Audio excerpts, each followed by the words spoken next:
Did you guys like it's a movie that came out on Netflix and it was directed by James Cameron's ex-wife who did The Hurt Locker. And, she's done lots of stuff. Zero Catherine Dark Kennedy. 30. Yeah, no, not Catherine Kennedy. Or no, that's the Disney bitch.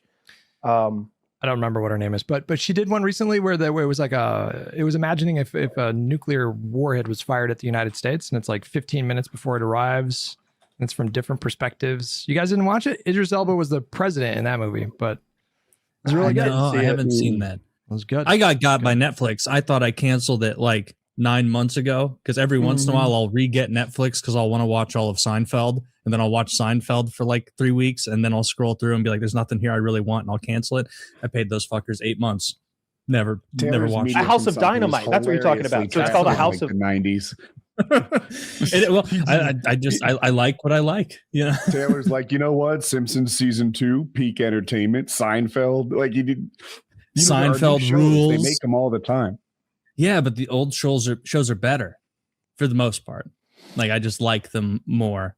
Too much now. Like it's the business of streaming. It feels like ruins it because I'm going to fuck a lot of this up. But I was reading this like in-depth analysis of how they make money and how the end point of it was like they are more incentivized to like blow it out of the water with the first season of a show and then rely on just people hoping it gets back to that and then start other shows in the meantime where they try and hit it out of the park on season 1, where there's less incentive to have a Ozark style show now that's just banger start to finish.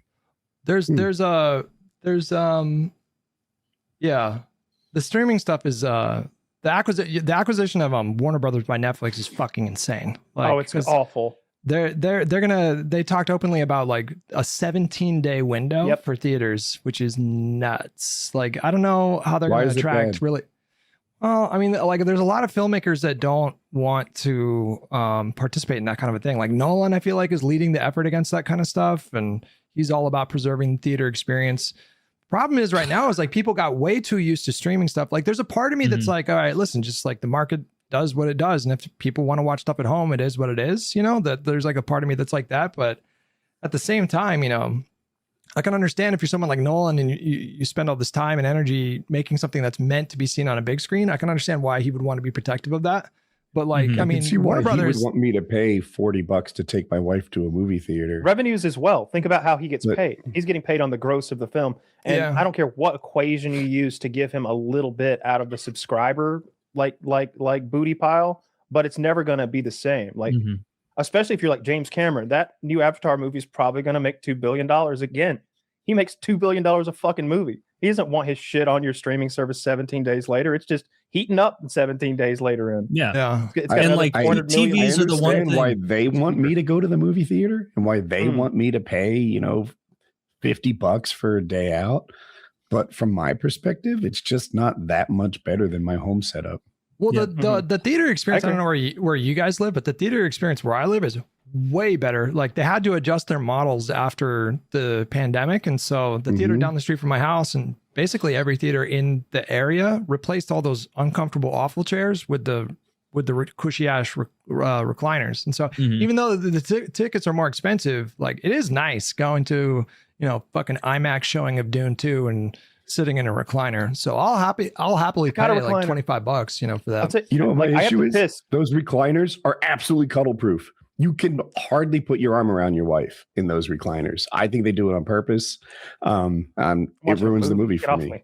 But you're surrounded with snacks and you can hit a button and have wings brought to you. He has that already, I think. Yeah, I have that at home. Did they do that in the theaters where you guys are at, or is because you can like order like real deal meal. You only order one burger at a theater before you're like, this is a theater. Like this isn't fair. They made all the seats nice and like reclining and extra wide and cushy like forever ago. And like I've always snuck real food into the movies anyway. I'll take a Chipotle burrito in there with me. I don't care. So like it's in the end, Woody's right. Like I would rather fucking pirate even the movie, watch it at my house for free. My bathroom is 8 steps away, so I can piss twice during this movie if I need to. I don't have to sip my drink sparingly. I can eat popcorn, which will make me thirsty, and then drink as much like soda as I want because I can get up and piss. But at the movies, I'm literally rationing the popcorn because I know it's going to make me thirsty, which will make me drink the drink. And I'm sipping the drink like I'm conserving this for a desert like crossing or something like that. I'm just like, maybe I'll just rinse it around in my mouth and put it back in there so I don't have to piss at the pivotal moment of like a major movie. And then I get home and I see that moment on Reddit. Everybody's like, can you believe? What if you had to piss when like Captain America picks up the fucking Mjolnir or something like that? You just didn't get to see that moment. I'm came back and Thanos is dead. I did that with fucking Spider-Man. I came back into the theater and Andrew Garfield had already portaled in. I was like, right when I walked in, I was like, what the fuck? Because I didn't know. I didn't know at that point that it was confirmed that he was in there. It's like, oh my God. Good movie. The literal worst time to go for that movie. But yeah, I can remember like getting all the way to the bottom and like I'm heading toward the exit door that'll lead me to the hallway where the bathroom is, but I'm standing there watching the movie still from that vantage point because I'm looking for the boring start to begin for them to go back to that other group of characters or something I don't care about. So I can, and now I'm running. I'm just running. I got my top button open. Like I hate that. Like having to piss during a movie and missing any part of it, even if it's not important. Like that is one of the things that keeps me out of theaters. That and the cost when I can steal it at home. Dude, you can get a 100-inch Samsung TV for like $2,400. It's crazy how cheap they are. TVs are 100-inch. Crazy. Yeah. Like, can you? Like that would almost be too much.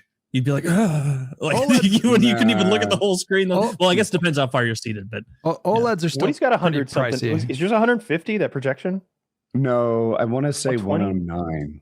So it's something close to that. But do you have any idea how close you sit to it and like steps maybe or? I'm gonna call it 18 feet, maybe something like that. Oh, that's pretty close. Like 6 steps. I'm sitting probably 4 steps from that 80. What do we have, Taylor? It's 82 or 84. We have 65-inch Samsung and then 75-inch Samsung smart TV. Yeah. Okay.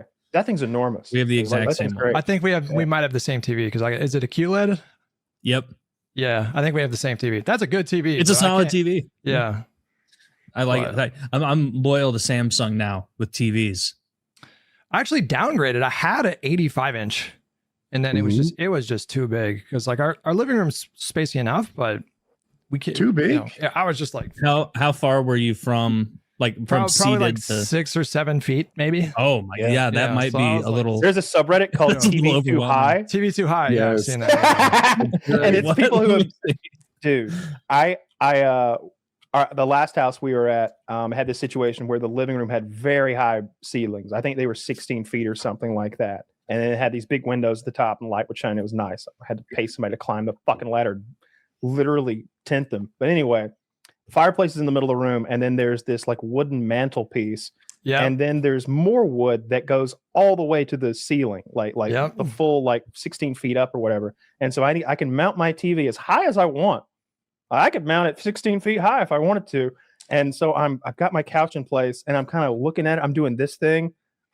Like I'm like looking at the wall like this. I'm like, got it. Go up there, put my little Sharpie marks on the wall. Proceed to miss the stud at least 17 times. Finally hit it. Find it. Get that bitch hammer drilled into the wall. Stand back and my girlfriend's like, that's way too fucking high. I'm like, yeah, it is way too fucking high. And I'm out of breath from like holding half a TV with one hand and drilling for the other. I'm like, let me catch my breath and we'll go again. That's boomer shit. Still too fucking high. That's boomer. We go that's again boomer and shit. Still too that is high. Boomer shit. It's because they're always in their fucking like, that's my recliner. It's like dad has his designated recliner. I have my own theory. In my Apex house was like this. The living room was constructed as if you were going to put the couch in front of the fireplace and somehow the fireplace would be the center of attention, but it's not. The TV is the center of attention. So then it goes above the fireplace. Yeah. And now it almost has to be too high because you got the fireplace, you got some sort of marble thing around it, then you got a little shelf. Do you have a mount that lets you bring it down? That's what I have. So my mount lets me what come we did out at Apex and then is we organized the furniture in a less than ideal way and put the couch in front of the fireplace. It wasn't great, but at least the TV wasn't too high. In our current house, we don't have the problem. my last 3 houses, that's the situation where the fireplace is meant to be the center of the room, and there's no other way to move this furniture to forget feng shui. Just functionally, this furniture needs to be this way, and so they've always been above the fireplace. But my mount lets me like twist and pivot enough that I kind of go down and below the fireplace a little bit and get it just right. So you can mount it high down. You can mount it high in your bedroom too, because you're like laying down in your bed, and so you're naturally kind of looking far up. But in the living room, yeah, that entire subreddit is funny as fuck because it's like 2 dozen examples of this every fucking day. We have a I don't know, what is the piece of furniture called that goes at the foot of a bed? Is it? I don't even know. Like an ottoman? Yeah. I know what you're talking about. It's not called an ottoman, but it's cabinet that goes at the foot of the bed. Oh. And when we press the button on the remote control, the TV emerges from the cabinet. Oh, so, yeah, one of those. Oh, yeah, fancy. it's pretty cool. Except when the power goes out and then comes back on, the TV comes out. Like as it powers up, the TV comes out. If you have anything on there, like you weren't prepared to bring the TV out right now, toys are falling on the ground, dishes are taking a dive and trying to suicide. The dog is terrified. We leave it unplugged when we're not using it now, and just in case the power blinks. Sucks. That's pretty cool. Hey, is it a big TV? 55 inches or something. Not like that's big, fine. big. That's for the foot of the bed. It doesn't need to be that big. Right? Yeah. Far away. I always look at those projectors and then just decide it's too much. Like I end up going down the Reddit threads and they're like, well, my bulb lasted for this long. And I'm like, how often am I going to change these bulbs? What do these bulbs cost? Well, you can get those $120 bulbs, but they won't last for shit. And I was fuck. I always get dissuaded away. Now they have LED projectors, so the bulbs last like, I don't know, decades, something like that. Okay. We've never replaced ours. But the problem is like, it's not just a projector. Oh no. Now you need to have surround sound because you can't get your sound from the TV. And then you need to have like an HDMI cable running through the ceiling to your projector, which is opposite like your receiver. And you need like a proper screen to get the best image quality. Like you're hiring an electrician at this point to wire all the to pull HDMI cables through the crawl space into the walls and stuff. And it almost doubles the cost. Like, oh yeah, the equipment's this much, but times 2 to get the thing installed. They also get really hot sometimes. So if it's like hot during the summertime, it's not the best. Yeah. Again, I think you're in the pre-LED tech with the heat. I have a projector, but it's like 1080p, but it's like 10 years old or something like that. So it was very loud and very hot. And the first apartment we were in didn't have indoor AC, so it would get hot during the summertime. Yeah, the LED ones are better.